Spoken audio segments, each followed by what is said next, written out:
Hi farmers. So I've gotten a lot of messages and requests to do some factors to consider before you start poultry farming. I'm going to try to tackle them in one video. If not, then I'll do it in parts. So number one and the most important one is the land. The land that you are using must be well drained.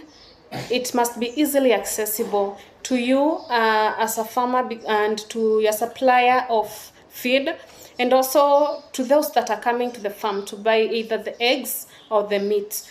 Ideally, it should not be near other farms to limit the spread of diseases, but because we are neighbors, we just practice a lot of biosecurity measures to make sure that you're not letting visitors in and out of your farm.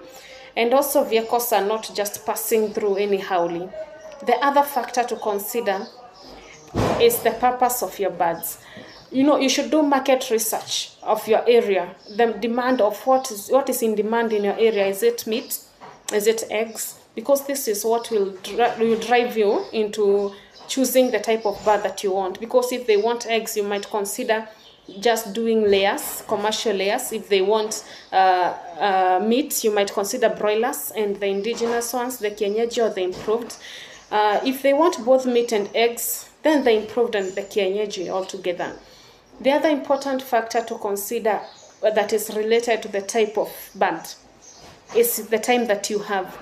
Most of these birds, especially commercial layers, they require a lot of attention. It's better if you're on the farm yourself with other people helping with the labor instead of just leaving it to anyone. So before you choose the type of bird, consider what amount of time you have on your hands. So with the brooding, you need a lot of practical hands-on deck time, including at night. So consider whether that is the kind of time that you have, or would you consider going for a point of lay from someone that is a reliable brooding technician, or will you consider going for breeds or type of birds that do not require a lot of attention, like the improved kienyeji? So you should put that in mind, especially because farming is not a side hustle or an evening time kind of thing. You have to consider the time that you have. So the other thing is the housing and equipment. So before you get to the housing, make sure that you have a consultant. You have identified the land. You have identified the kind of market demand in your area. You have identified the kind of the kind of birds that you want to keep. So with that in mind, which system of these birds do you want to consider keeping in your land? Do you want the battery cage? Do you want the deep litter? This will go with the size of the land and also the type of birds that you have. So with this in mind, you have to do consultation from experts, from vets, from your fellow farmers to make sure that you know what you're doing before you even start it. So the housing, we usually say it must face the east-west. You must consider the east-west direction. You must give them housing with proper lighting, proper ventilation. So you don't just go out there and get a carpenter to get you just a chicken coop. You must make sure that you work with someone that has constructed coops before. You must consult your vet even as you do your construction, so that you can make sure the future of those birds are well catered for. It will save you time and money if you do it the correct way. The other thing is feed and nutrition. Feed takes about 70% of the total cost of production of birds.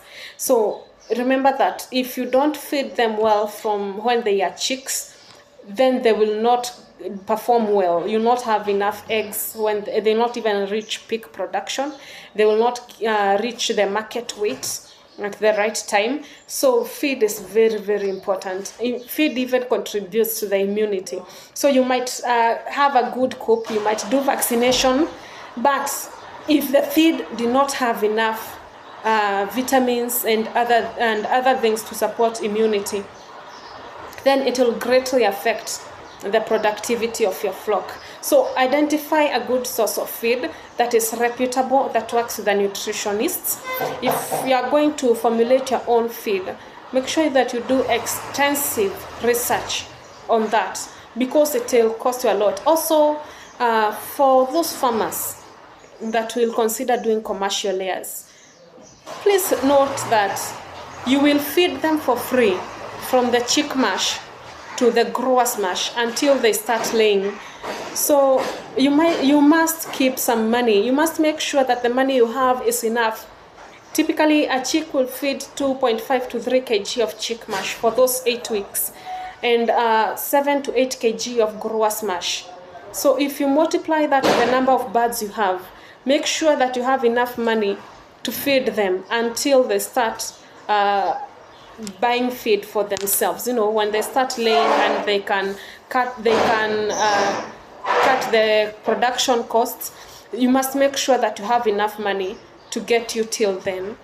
Also with the broilers, it's the same, and with the kienyeji. So before you get these chicks and before you choose which one you're choosing, you must consider the feed cost. It's 70% of the production costs, without factoring in the labor, the equipment, the medication, the veterinary consultation fee. Feed is the biggest and also the most important factor of production. So